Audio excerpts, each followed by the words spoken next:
రేవంత్ రెడ్డికి ఒకళ్ళిద్దరు తప్ప అంటే శ్రీధర్ బాబు లాంటి వాళ్ళు బాగానే ఉంది కానీ మిగతా వాళ్ళు కోఆపరేట్ చేయట్లేదు. ఆయన మన మంత్రివర్గ సమావేశంలో చాలా ఆగ్రహం వ్యక్తం చేశారు.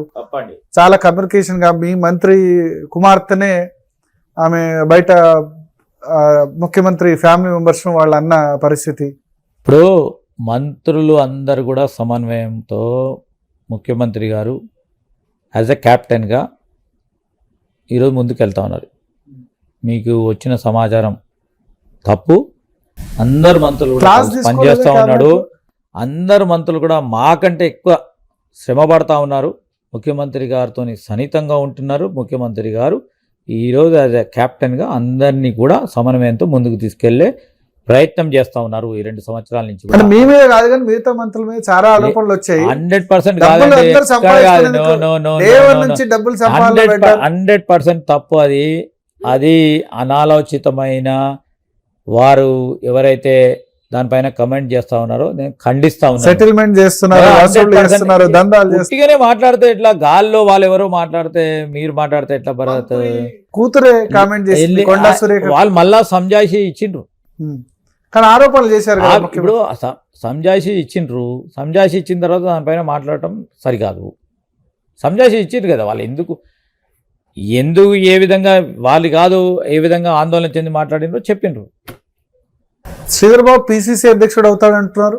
నెక్స్ట్ ఇప్పుడు నేను కాంగ్రెస్ పార్టీ కార్యకర్తకు సంబంధించి ఒక నాయకుడిగా ఎదిగిన తర్వాత లాస్ట్ టైం కూడా మంత్రి ఉన్నా ప్రభుత్వం ఉన్నప్పుడు, దాని తర్వాత పార్టీ పరంగా బాధ్యత ఇచ్చిండ్రు. కర్ణాటకకు పోయినా మళ్ళీ ఇక్కడ ఉన్నాము, ప్రభుత్వంలో ఉన్నాము. ఈరోజు ఏదో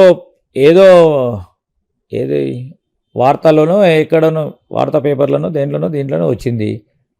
వాళ్ళకు వాళ్ళు ఆలోచన చేసి రాస్తూ ఉన్నారు. ఎందుకు మాకు మహేష్ కుమార్ గౌడ్ గారు ఈరోజు విజయవంతంగా ప్రదేశ్ కాంగ్రెస్ కమిటీకి సంబంధించిన సారథ్యం వహిస్తూ ఉన్నారు.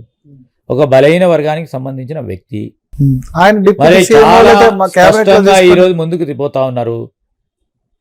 ఎందుకు తీస్తారండి? మా మల్లికార్జున్ ఖర్గే గారికి తెలియని విషయం ఒక ప్రసార ఛానల్కి తెలుస్తా అంటే నేనేం చెప్పాలి? మీకు ఇంట్రెస్ట్ లేదా పార్టీ వర్క్ అయినా లేకపోతే ఆ ప్రసార ఛానల్ వచ్చిన దానికి నన్ను కమెంట్ చేయమంటే నేను కమెంట్ చేయనండి. సో ఒకటి రాజకీయ పరంగా అంతా బాగానే ఉంది. శ్రీధర్ బాబు అంటే ఆజాద్ శత్రువు, ఎవరు శత్రువులు లేరు. వేరే పార్టీలో కూడా శత్రువులు ఉండరు, పాలసీ వరకే ఉంటారు. కానీ మీ కాన్స్టిట్యున్సీలోనే వివేక్ ఆయన కుమారుడితో ఎందుకు డిఫరెన్స్ వస్తున్నాయి? నాకేం డిఫరెన్సెస్ లేదు. పుష్కరాల్లో ఆయన ఫోటో పెట్టలేదని ఆయన వంశీ గొడవ చేశారు. కాన్స్టిట్యున్సీలో ప్రోటోకాల్ ఇవ్వట్లేదని యువకుడు పక్కన ఉన్నవారు ఎవరని చెప్తే మాట్లాడుతూ ఉండొచ్చు, కానీ చదువుకున్నవాడు కనుక ఆలోచన చేస్తూ ఉంటాడు కావచ్చు. ఈరోజు ఎవరికి కూడా ఈరోజు ఎక్కడ కూడా ఇష్యూ ఉండదండి. ఎందుకంటే మేము మా జిల్లా పరంగా ఎక్కడ ప్రోటోకాల్కి సంబంధించిన అంశం విషయంలో ఎక్కడ కూడా ఎవరు ఏ డిపార్ట్మెంట్ ఏ విధంగా చేయాలో చేస్తూనే ఉంటారు. నాకు తెలిసి ఎంపీగా మీ అసెంబ్లీ నియోజకవర్గంలోనే ఎక్కువ మెజారిటీ వచ్చింది అనుకుంటా. పూర్తి స్థాయిలో మా నియోజకవర్గంలో పెద్దపల్లిలో, రామగుండంలో, మంచిర్యాల్లో పూర్తి స్థాయిలో మెజారిటీ ఇవ్వటం జరిగింది. 50,000 వచ్చిందా? 50,000 పైచలకు మేము మెజారిటీ ఇచ్చినాము. బాధ్యత మాది. మరి తర్వాత ఎందుకు అప్పుడు ఎలక్షన్ టైం వరకు బాగానే ఉంది పార్లమెంట్, ఆ తర్వాత ఇప్పుడు బాగానే ఉన్నాం కదా, నథింగ్ ఇస్ దేర్. ప్రోటోకాల్ ఎక్కడ ఇవ్వట్లేదు, మొత్తం పార్లమెంట్ లో ఇంప్లిమెంట్ కావట్లేదు అని చెప్తా ఉన్నారు. తెలియదు, దాన్ని ఏదైనా ఉంటే కలెక్టర్ గారు కూడా స్పష్టంగా కూడా చెప్పడం జరిగింది. ప్రోటోకాల్ అంటే కలెక్టర్ మా దగ్గర ఒక ఎఫిషియెంట్ ఆఫీసర్ పనిచేస్తూ ఉన్నాడు. అట్లాంటి తప్పులు చేసే ప్రసక్తి కూడా లేదు. పార్లమెంట్ పరిధిలో మంత్రులు 3 అయినారు కాబట్టి ఇష్యూ అవుతుందా? మంత్రులు 3 అయినారు. ఇప్పుడు ప్రేమ్ సాగర్ రావు కూడా కార్పొరేషన్ చైర్మన్ అయినారు కాబట్టి ఇష్యూ అవుతుందా? ఇష్యూ ఏం లేదండి. అడ్డూరు లక్ష్మణ్ తో కూడా మొన్న ఇష్యూ అయింది కదా, అడ్డూరు లక్ష్మణ్ వర్సెస్ వివేక్ కూడా మీటింగ్ మొన్న ఈ సందర్భంగా జూబ్లీ హిల్స్.